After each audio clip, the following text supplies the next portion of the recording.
రామ్ చరణ్ ఉపాసనల దంపతులకు ఇటీవల కవల పిల్లలు జన్మించారనే సంగతి తెలిసిందే. జనవరి 31న ఉపాసన ఒక బాబు ఒక పాపకు జన్మనిచ్చారు. దీంతో మెగా అభిమానులు వారసుడు వచ్చాడంటూ సంతోషం వ్యక్తం చేస్తున్నారు. ఈ నేపథ్యంలో ఉపాసన తాజాగా సోషల్ మీడియాలో ఓ ఎమోషనల్ పోస్ట్ పెట్టారు. ఉపాసన సీమంతం డెలివరీ కోసం అపోలో హాస్పిటల్ డాక్టర్స్ ఏర్పాట్లు చేయడం, డెలివరీకి ముందు ఎంత టెన్షన్ పడ్డారు, ఎలాంటి జాగ్రత్తలు తీసుకున్నారు, కవలలు పుట్టిన తర్వాత చిరంజీవి సంతోషం వ్యక్తం చేయడం, అభిమానులు ఎలా సంబరాలు చేసుకున్నారనేది తెలియజేసే వీడియోని ఉపాసన ఇన్స్టాగ్రామ్లో షేర్ చేశారు. ఇది చూసినప్పుడల్లా తన హృదయం ఆనందంతో ఉప్పొంగుతుందని, తమ కుటుంబంపై ప్రేమ చూపిన వారందరికీ కృతజ్ఞతలు తెలియజేశారు.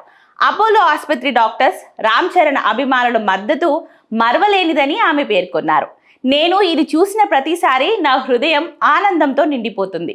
ఈ ప్రేమకు, పాజిటివిటీకి నేను హృదయపూర్వకంగా కృతజ్ఞతలు తెలుపుకుంటున్నాను. చేతులు జోడించి ధన్యవాదాలు చెప్తున్నాను.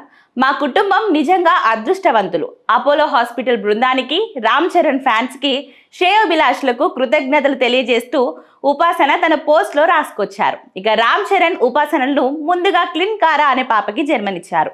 ఇప్పుడు కవల పిల్లల రాకతో సంతోషం రెట్టింపైంది. రామ్ చరణ్ ఉపాసన దంపతులు వ్యక్తిగతంగా, జీవితంతో పాటు వృత్తిపరంగా కూడా ఎంతో నిబద్ధతతో ముందుకు సాగుతున్నారు. ఉపాసన కొరిదెల కేవలం మెగా కోడలిగానే కాకుండా అపోలో చారిటీ విభాగానికి వైస్ చైర్పర్సన్ గా, యువర్ లైఫ్ ఫౌండర్ గా తనదైన ముద్ర వేశారు. మహిళా ఆరోగ్యం, సంక్షేమంపై ఆమె నిరంతరం అవగాహన కల్పిస్తూ ఎంతో మందికి స్ఫూర్తిగా నిలుస్తున్నారు.